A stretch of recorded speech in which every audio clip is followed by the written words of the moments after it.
Hello viewers, সবাই কেমন আছেন? আশা করি সবাই ভালো আছেন। ভালো থাকেন, সুস্থ থাকেন, এই কামনাই করি সবার জন্য।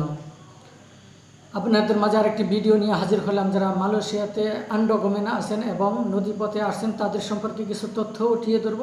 আশা করি ভিডিওটা প্রথম থেকে শেষ পর্যন্ত দেখবেন আর আমার এই চ্যানেলটা সবাই সাবস্ক্রাইব করে রাখবেন। যারা ইমিগ্রেশনের যে কোনো নিউজ আপডেট পাওয়ার সাথে সাথে জানি আপনাদের কাছে আমি পৌঁছাতে পারি।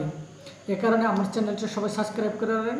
আমার চ্যানেলটা হলো নতুন চ্যানেল, সবাই চ্যানেলটা সাবস্ক্রাইব করে রাখবেন। যারা নদীপথে আসছেন তারা কিভাবে বৈধ হবেন সেই সম্পর্কে আমি কিছু তথ্য উঠিয়ে ধরবো। আশা করি ভিডিওটা দেখবেন।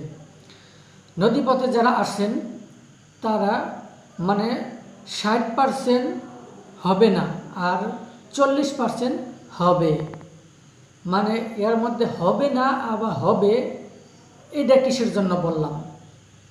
যেহেতু আপনারা মালয়েশিয়াতে আসছেন, যদি ইমিগ্রেশনে ভালো করে চেক করে যে এই লোকটা মালয়েশিয়ার ইমিগ্রেশন দিয়ে প্রবেশ করে নাই, আরেকভাবে চিন্তা করবে এরা তো নদীর পথে অবৈধভাবে ঢুকছে, এদের কোনো ডকুমেন্ট নেই। দুইভাবে চিন্তা ভাবনা করবে।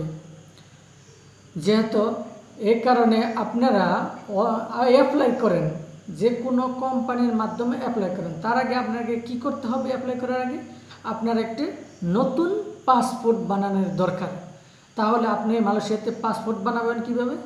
তাহলে আপনার বাংলাদেশ থেকে ভোটার আইডি কার্ডের ফটোকপি আনবেন এবং জন্ম নিবন্ধনের কাগজপাতি যদি থেকে থাকে তাহলে আপনি জন্ম নিবন্ধনের কাগজপাতি আনবেন এবং বাংলাদেশের হাই কমিশনের কাছে গিয়ে ওখানে আপনি যা অনেক এজেন্সি আছে যারা পাসপোর্ট বানিয়ে দেয় করে, ফর্ম টর্ম লিখে দেয়, আর 10-20 টাকা দিলে তারা লিখে দিবে।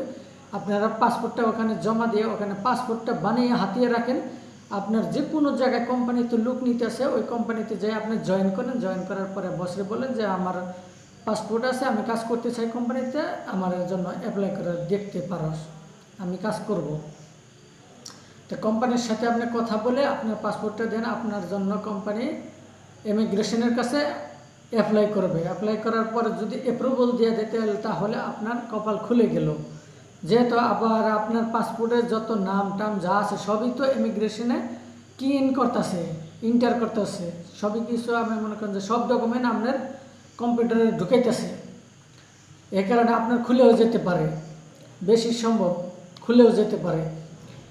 এই জন্য আমি বললাম যে 100-র মধ্যে 60% হবে না আর 40% হবে। যেহেতু আপনি বৈধ পথে ঢুকেন নাই, অবৈধ পথে ঢুকছেন। অবৈধ পথে ঢুকার কারণে আপনি 40%, আর যেমন বৈধ পথে ঢুকতেন তাহলে আপনার 60%। এই কারণে আমি কম বেশি এটা আমি বুঝাই দিতে পারলাম আপনাকে, আশা করি বুঝতে পারছেন। আর যারা মালয়েশিয়াতে বৈধভাবে আসছেন তারা কোম্পানির থেকে পালিয়ে গেছেন, অন্য কোম্পানিতে গেছেন, তারা কিভাবে বৈধ হবেন? তারা একই নিয়ম।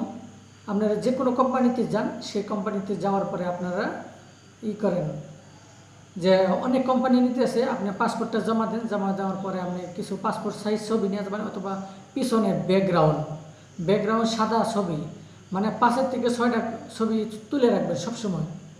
5 থেকে 6টা ছবি সবসময়, পিছনে ব্যাকগ্রাউন্ড সাদা আর পাসপোর্ট, এই 2টা জিনিস সবসময় আপনি রাখবেন। 6 কপি ছবি এটা আপনি সবসময় রাখবেন আর পাসপোর্টটা রাখবেন। হয়তো আপনি যে কোনো জায়গায় আপনার ছবি চাইতে পারে, ছবি চাবি 100%। যে কোনো জায়গায় অনলাইনে অ্যাপ্লাই করে, কোম্পানি করে আর যে করে, আপনার কাছে ছবি চাবি, পাসপোর্ট সাইজ ছবি। এই যে পিছনে ব্যাকগ্রাউন্ডটা, আমার যে কাপড়টা আছে, এই কাপড়টা কিন্তু কালো এবং সাদাও আছে, কিন্তু এই পিছনে ব্যাকগ্রাউন্ডটা সাদা নেবেন। সাদাটা হলে কি হয়, ইমিগ্রেশনে ওটা চেক করতে ওটা সুবিধা হয় বেশি, কারণে সাদাটা বেশি পছন্দ করে সবাই, এই জন্য সাদা নেবেন। তাহলে আপনারা যারা বৈধভাবে ঢুকছেন তারাও চেষ্টা করে দেখেন, তাদের যদি কোম্পানির পাসপোর্টের মধ্যে যদি কোনো কমপ্লিট না থাকে তাহলে আপনার যে কোনো কোম্পানিতে আপনার বৈধ হতে পারবেন, কোনো সমস্যা নেই, আপনি 100% হতে পারবেন। আপনার পাসপোর্টে যদি কোনো ইস্যু থাকে তাহলে হবে না। যদি কমপ্লেন থাকে তাহলে মনে করুন যে একেবারেই হবে না, তাহলে যে এই যে 6 মাস টাইম দেওয়া হয়েছে 2021 সালের জুন মাসের 30 তারিখ পর্যন্ত যে সময়টা দেওয়া হয়েছে, এই সময়ের ভিতরে আপনি দেশে চলে যান। আর দেশে যদি না চলে যান, মালয়েশিয়া থাকতে চান, তাহলে আপনার ভয়াবহ বিপদ আসছে সামনে। এত সুযোগ দেওয়ার পরে যদি অবৈধ লোক থাকে মালয়েশিয়া, তাহলে মনে করেন যে তারা কোন পরিস্থিতিতে যাবে, কোন আইনের আওতায় যে আপনাকে নিবে সেটা বলার বাইরে। যদি আপনাকে এমন অবৈধ পাওয়ার পরে যদি আপনাকে রতান দেয়, রতান যে কী জিনিস সেটা তো বুঝেন না। যারা খাইছে তারা বুঝতে পারে যে একটা রতান দিলে জীবনের লাইফ, অর্ধেক লাইফ শেষ হয়ে যাবো। এই কারণে অর্ধেক লাইফ শেষ করার আগে আপনি বাংলাদেশে চলে যান, বউ বাচ্চা নিয়ে খাইতে পারবেন, চলতে পারবেন, যেহেতু কাজকর্ম করে খাইতে পারবেন, আপনি হাত পাও আছে, সবই আছে ভালো, আপনি খাইতে পারবেন। কিন্তু মালয়েশিয়ার রতান এই জিনিসটা খুবই খারাপ। যদি একটা রতান দেয় তাহলে আপনার জীবনে অর্ধেক লাইফ যাবো কেমনে। দেখেন, যে যদি আপনার পিছনের মধ্যে একটা বাড়ি দেয়, তাহলে একটা বাড়ির কারণে আপনার ওই জায়গার থেকে মাংসটা খসে খসে এবং রক্ত এবং মাংস খসে পড়ে যাবে, ওখানে পয়সাও যাবে। পয়সাগুলো ওই গাটা শুকাইতে শুকাইতে আপনার কমপক্ষে 6 মাস টাইম লাগবে। একটা বেতের বাড়ি, তার মধ্যে 3টা 4টা করে বেতের বাড়ি আঘাত করে।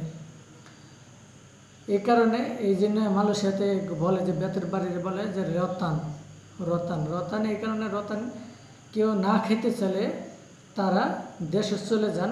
এখন সুযোগ দেওয়া হয়েছে, মাত্র ইমিগ্রেশনে 500 টাকা জরিমানা লাগে। 500 টাকা জরিমানা দিয়ে আর করোনা টেস্ট করতে আগে 280 টাকা, অথবা অনেক জায়গায় 200 টাকার মধ্যে হয়ে যায়, অনেক জায়গায় 180 টাকা হয়ে যায়, যে যার কিস্তিনে যা নিতে পারে আর কি।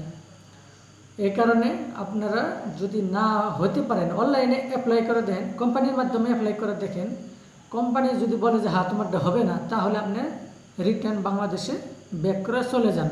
কেটে অল্প টাকায় দেশে চলে যাওয়া যাচ্ছে। এই কারণে আমি ভিডিওটা বেশি লম্বা করব না। যারা প্রবাসী তাদের সম্পর্কে কিছু বললাম। এর ভিতরে যখন ভুলভ্রান্তি হয়ে থাকলে নিজের জন্য ক্ষমা করে দিবেন। আর আমার চ্যানেলটা নতুন চ্যানেল, সবাই চ্যানেলটা সাবস্ক্রাইব করবেন। আর আমি প্রবাসীর যত নিউজ আপডেট আপনাদের মাঝে দ্রুত গতিতে যেন পৌঁছাতে পারি, এই কারণে আমার চ্যানেলটা সবাই সাবস্ক্রাইব করে রাখবেন আর শেয়ার করবেন বেশি বেশি। সবাই ভালো থাকবেন, সুস্থ থাকেন, এই কামনা করি সবার জন্য। ভিডিও থেকে বিদায় নিচ্ছি। আসসালামু আলাইকুম।